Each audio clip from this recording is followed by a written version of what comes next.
Hello, everyone. I'm Mrs. Schumacher, and I'm here to read the next 3 chapters in our story, The Wild Robot.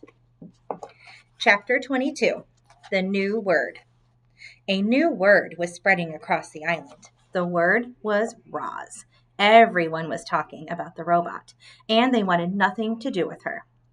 I don't think I'll ever feel comfortable knowing that Roz is on the prowl.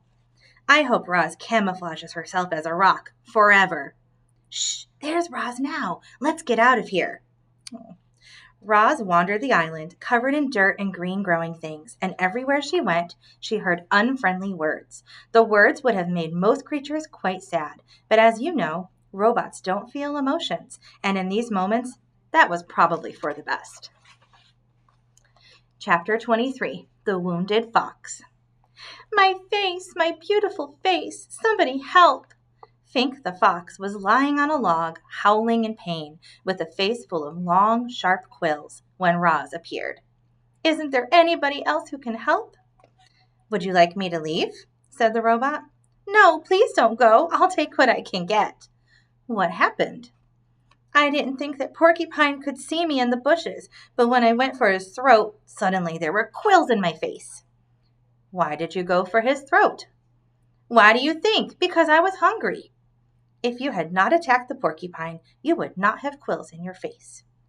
Yes, Roz, I know that, but a fox has got to eat. I just didn't expect him to put up such a fight. Look, there are even quills in my paws. I can't walk. My face is numb. I could die if you don't help me. What would you like me to do? Said the robot. I'd like you to pull out the quills. Roz calmly knelt beside Fink and said, I will pull out the quills. The robot started to tug on a quill, but it snapped off in her fingers. Fink yelped and said, Pinch it closer to the skin.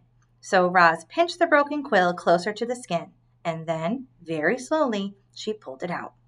The fox winced in pain and said through his teeth, Please, Roz, pull them out faster. This is agony. Oh. Roz quickly tugged out another quill, then another, and another. The fox lay perfectly still, eyes closed tightly, wind whistling through his nose, until every single quill had been removed and placed in a neat pile beside him.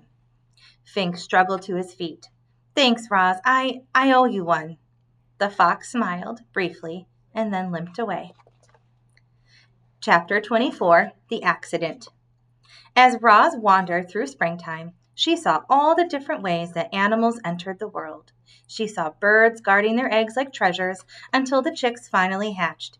She saw deer give birth to fawns, who were up and running in a matter of minutes.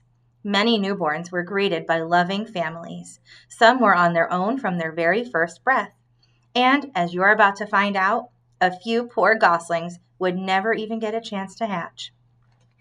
Roz was climbing down one of the forest cliffs when the accident happened. The wind started blowing out of the north, and suddenly clouds were rushing over the island. With the clouds came a spring shower, a downpour actually. And there was our robot, clamping her hands onto a wet block of stone on the side of a cliff. But the block couldn't handle the extra weight, and as the heavy robot hung there, cracks suddenly shot through the stone, and it started breaking apart. Down went the robot, plummeting into the treetops below. She crashed through branch after branch before finally hooking an arm around one.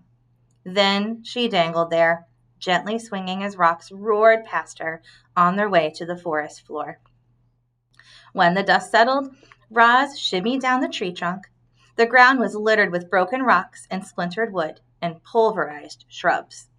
And within all that rubble was a goose nest that had been torn to shreds.